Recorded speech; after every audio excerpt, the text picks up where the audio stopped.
ओम शांति। आज है 25 अप्रैल, शिव बाबा की साकार मुरली। बाबा कहते हैं, तुम घर बैठे वंडरफुल रूहानी यात्रा पर हो। रूहानी यात्रा पर तुम्हारी है बुद्धि की यात्रा। कर्म करते इस यात्रा में कदम आगे बढ़ाते चलो तो पावन बन जाएंगे कर्म करते हुए। प्रश्न है, इस ज्ञान मार्ग में पेचदार और महीन बातें कौन सी हैं जो तुम बच्चे अभी ही सुनते हो?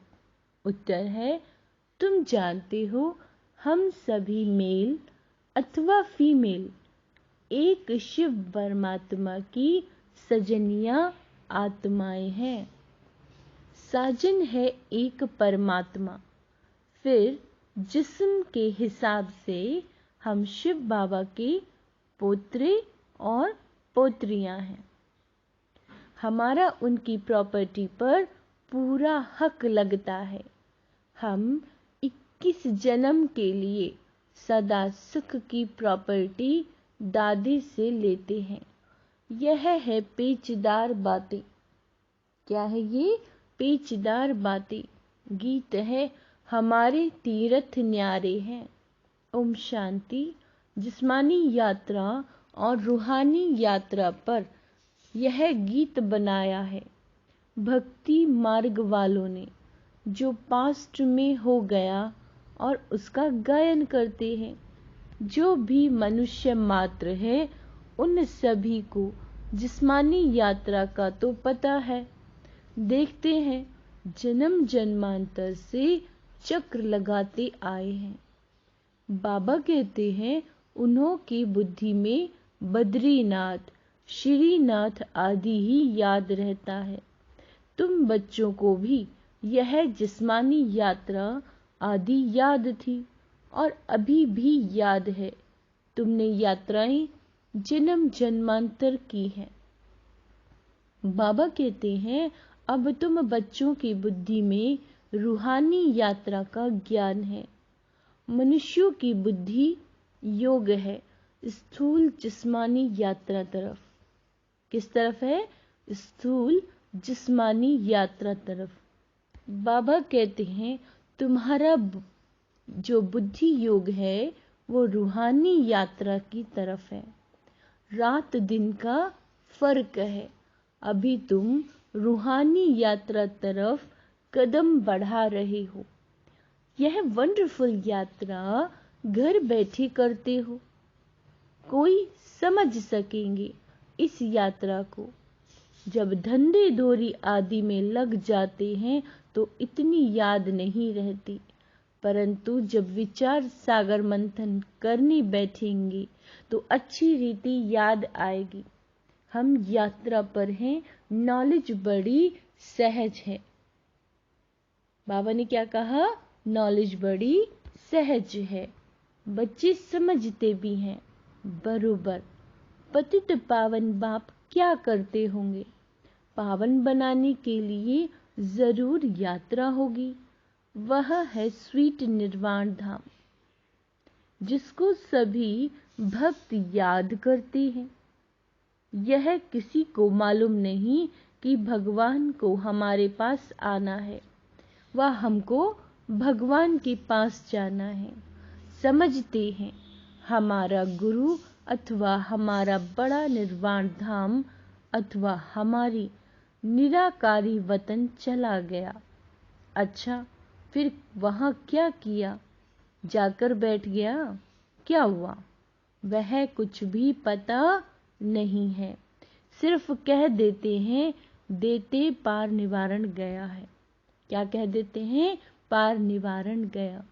ज्योति ज्योत में समा गया, लहर सागर में समा गई। कुछ भी पता नहीं है कि यह सृष्टि का चक्र कैसे फिरता है। अब बाप समझाते हैं, ये रूहानी यात्रा एक ही बार होती है। इस अंतिम जन्म में रूहानी यात्रा अथवा आत्माओं की यात्रा कहें। पहले पहले तो बच्चों को ये निश्चय हुआ कि हम आत्मा है। बाबा कहा जाता है कि जीव आत्मा दुख पाती है। तो इस समय क्या कहा बाबा ने, तो इस समय जब जीव आत्मा जीव के साथ है, सजनी है, तो वह बाप को ढूंढती है। मेल अथवा फीमेल सभी क्या है, सजनियां हैं। वैसे मेल्स को कोई सजनी थोड़े ही कहेंगे, परंतु यह है बहुत गुह्य पेचीदार बातें। तुम अपने को शिव बाबा के पोत्रे समझते हो, जबकि जिस्म में हो तो इस हिसाब से पोत्रे पोत्रियां ही ठहरे। बाबा ने समझाया है, तुम्हारा दादे की मिल्कियत पर हक है। कोई बाप भल धनवान हो, बच्चे नालायक हो, उनको मिल्कियत ना दे, यह हो सकता है, परंतु दादे की प्रॉपर्टी परंपरा से राजाई कुल में चली आई है। सतयुग त्रेता में तुम दादे की प्रॉपर्टी भोगेंगे। अभी तुम दादे से प्रॉपर्टी लेते हो। दादे की प्रॉपर्टी कितनी बड़ी जबरदस्त है। बाबा कहते हैं 21 जन्म तुम सदा सुख की प्रॉपर्टी लेते हो। परम पिता परमात्मा है दादा। बाबा कहेंगे ब्रह्मा को, कहते हैं यह प्रॉपर्टी हम दादे से ले रहे हैं। किससे ले रहे हैं? दादे से। तुम जितना पुरुषार्थ करेंगे उतना दादे की प्रॉपर्टी मिलेगी। जैसे यह माता पिता जगत अम्बा जगत पिता पुरुषार्थ करते हैं, ऐसे हम भी, क्या कहा बाबा ने, ऐसे हम भी इस पुरुषार्थ से ऊंचा पद बन पाते हैं। दादे से फुल प्रॉपर्टी लेते हैं, राजाई प्राप्त करते हैं। बाबा कहते हैं तुम जानते हो वह बादशाही फिर कितना समय चलती है। पॉइंट्स तो अता हैं। अगर इस प्रकार तुम कोई को भी समझाओ तो झट समझ जाएंगे। दो बाप तो जरूर हैं। प्रजापिता ब्रह्मा को पिता तो सभी कहते हैं, गॉड फादर को सभी मानते हैं, वह बड़ा है दादा। ब्रह्मा उनका बच्चा ठहरा। बाबा कहते हैं ब्रह्मा का नाम तो बाला है। विष्णु व शंकर को प्रजापिता नहीं कहेंगे। सूक्ष्म वतन में तो रचना नहीं रचेंगे। ब्रह्मा ही जरूर यहाँ ब्राह्मण रचते होंगे। ब्रह्मा मुख कमल से परम पिता परमात्मा ने ब्राह्मण संप्रदाय रचा। जैसे कहेंगे क्राइस्ट क्रिश्चियन संप्रदाय रची, इब्राहिम ने इस्लाम धर्म रचा। अच्छा, नाम आता है ना, शंकराचार्य ने भी रचना रची। हर एक झाड़ में टाल टालियां तो होती हैं। बाबा कहते हैं यह है बेहद का झाड़। इसका रचयिता अथवा बीज रूप तो मशहूर है, नामी ग्रामी है। फाउंडेशन ऊपर में है, बीज है ऊपर, बाकी टाल टालियां सभी यहाँ ही कहेंगे। यह सारे मनुष्यों की रची हुई रचना है। यह ब्रह्मा कुमारी संस्था बीज रूप बाप ने स्वयं रची।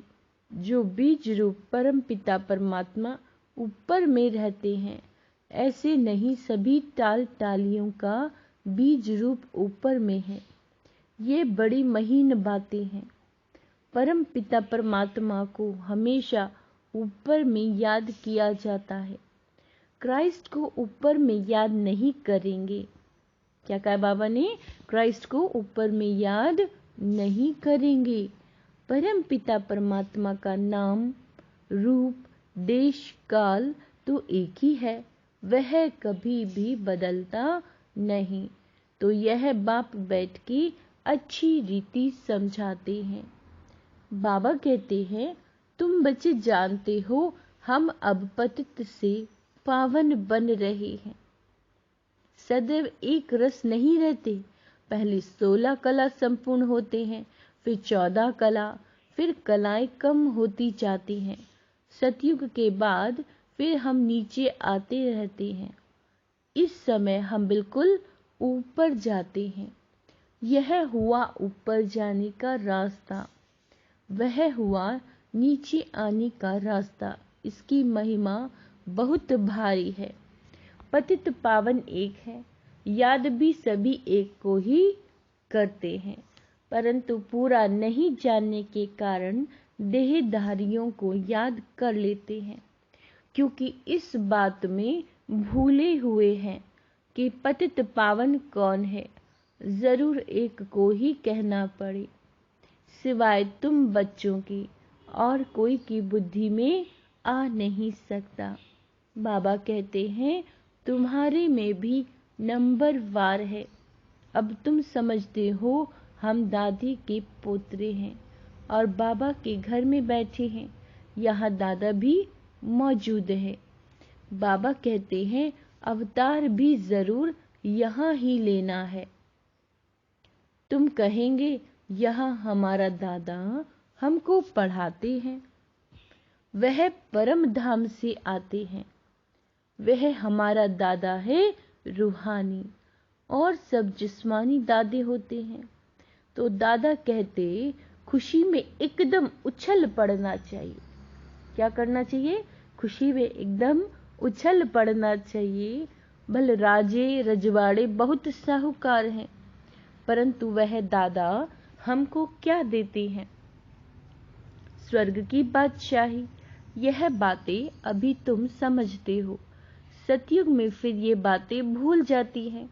वहाँ इन लक्ष्मी नारायण आदि को भी पता थोड़े ही रहता है कि स्वर्ग के सुख हमको किसने दिए।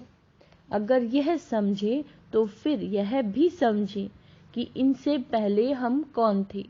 बड़ी वंडरफुल बातें हैं। लक्ष्मी नारायण को यह पता नहीं रहता कि यह राजधानी हमको किसने दी है, सिवाय तुम ब्राह्मणों के। और कोई नहीं जानते। किसके? हम ब्राह्मणों के सिवाय। बाबा कहते हैं तुम्हारा देवताओं से भी ऊंचा मर्तबा है। यहाँ तुमको दादे से प्रॉपर्टी मिलती है। तुम जानते हो बरोबर ये ब्रह्मा बाप है, इनके तन में दादा आते हैं, नहीं तो पतितों को पावन बनाने कैसे आए। सभी आत्माएं ऊपर से नीचे आती हैं शरीर धारण करने। उनको अपना शरीर है नहीं। यह सभी बातें तुम बच्चों की बुद्धि में है। इनको कहा ही जाता है परम आत्मा।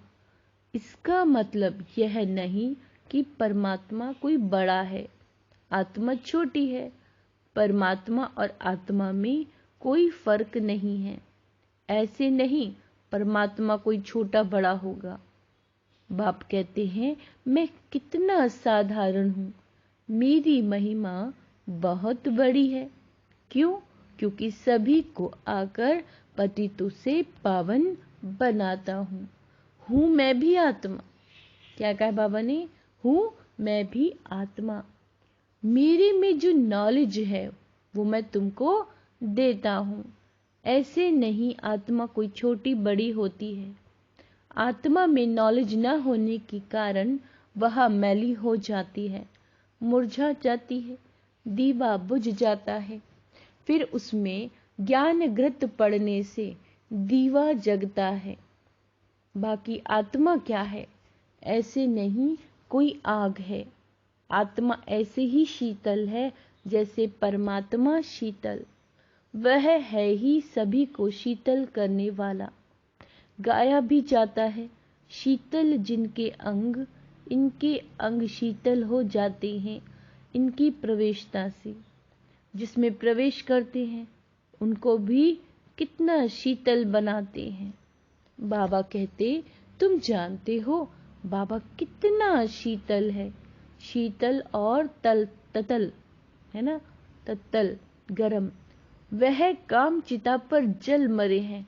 बाबा कहते बात मत पूछो। कोई कोई तो ऐसे पाप आत्मा है जो कितना ज्ञान छींटा डालते तो भी शीतल होते ही नहीं।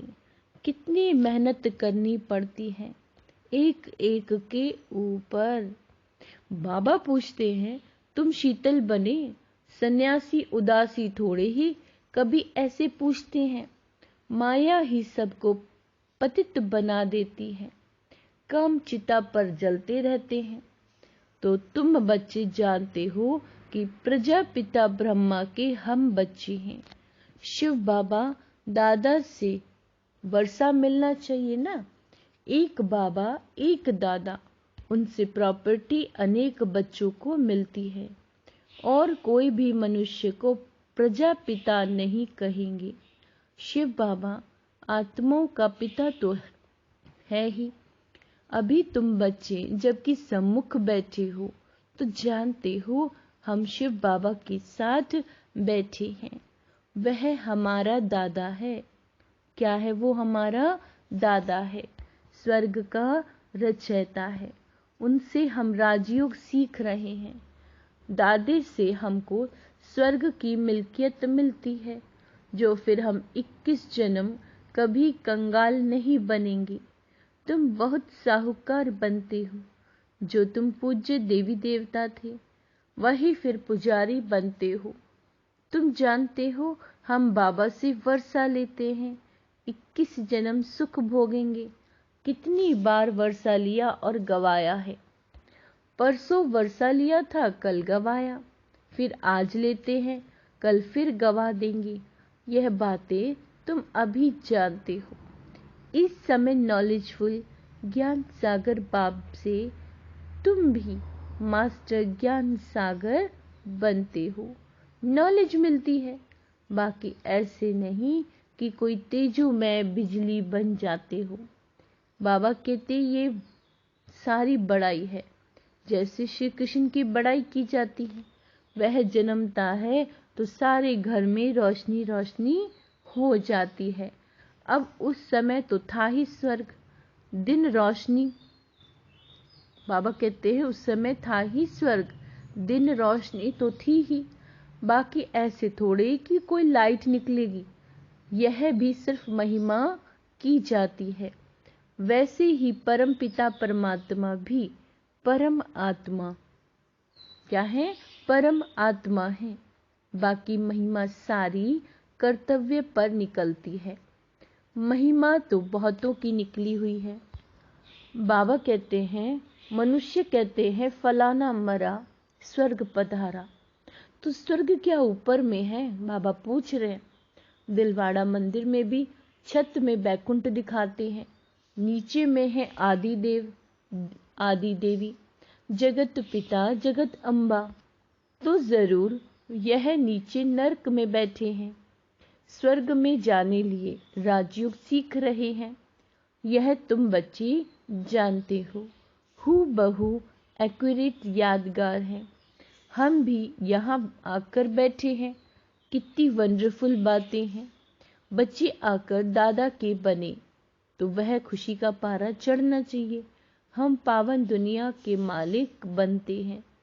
मेहनत बिगड़ थोड़े ही विश्व का मालिक कोई बनेगा। वह मेहनत है स्थूल, यह है सूक्ष्म। आत्मा को मेहनत करनी पड़ती है। रोटी कपड़ा धंधा आदि करना, यह सब आत्मा करती है। अब बाबा आत्माओं को इस रूहानी धंधे में लगाते हैं। साथ साथ जिस्मानी धंधा भी करना है। बाल बच्चों को भी संभालना। ऐसे नहीं बाबा हम आपके हैं, यह बच्चे आदि आपको संभालना होगा। बाबा कहते सबको बाबा संभाले तो इतना बड़ा मकान भी न मिल सके।